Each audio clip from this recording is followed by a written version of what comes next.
Well, every time a decision is coming out in The Hague, conviction or acquittal, one group is very pleased and another group is very unhappy, depending on the outcome.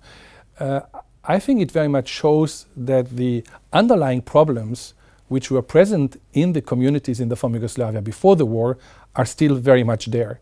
And this is, of course, a very unfortunate reality. You know, we are always confronted with this question if we think that we have contributed positively to reconciliation or if the opposite is the case. And my answer is always to say, well, justice alone can never achieve reconciliation. Reconciliation has to come from within a society, has to be initiated by the civil society, by survivors, by perpetrators, by responsible politicians. You strongly believe that your verdicts from this institution are historical contribution to finding the truth, who were perpetrators, who were victims, and who were heroes? Of course, you know, you speak about heroes, and we see the hero welcome a number of individuals are getting.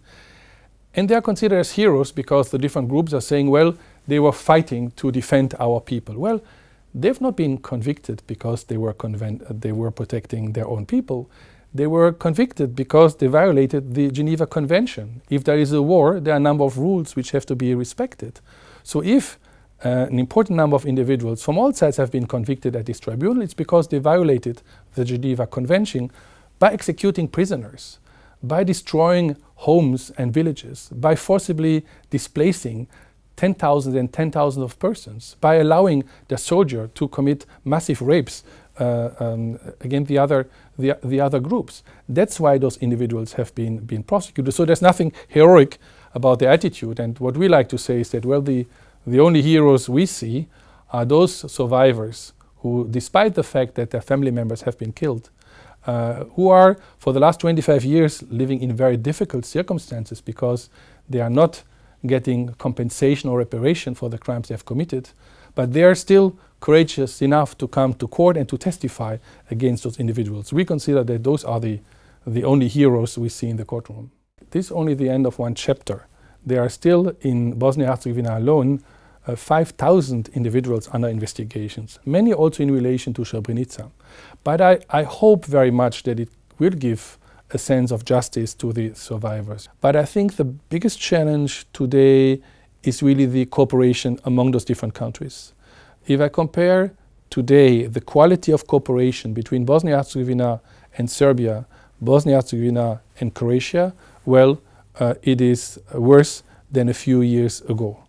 And this is, I would say, one of the big challenges. We have many crimes committed on the territory of Bosnia-Herzegovina where the perpetrators, the physical perpetrators, are in Serbia or in Croatia, where there are no extradition treaties between those countries. So the only option is to transfer those cases to the neighbor country to have individuals, Croats prosecuted in Croatia and Serbs prosecuted in Serbia. And this will be for the future a very, very important test.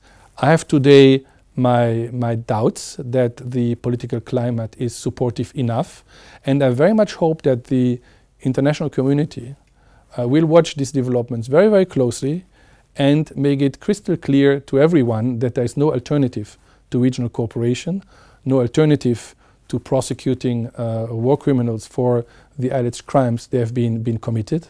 Because, as I said, in Bosnia alone, there are 5,000 individuals under investigations. We speak about more than 300 major crimes against middle or higher level perpetrators. So, as I said, the work has to continue for many, many years to come.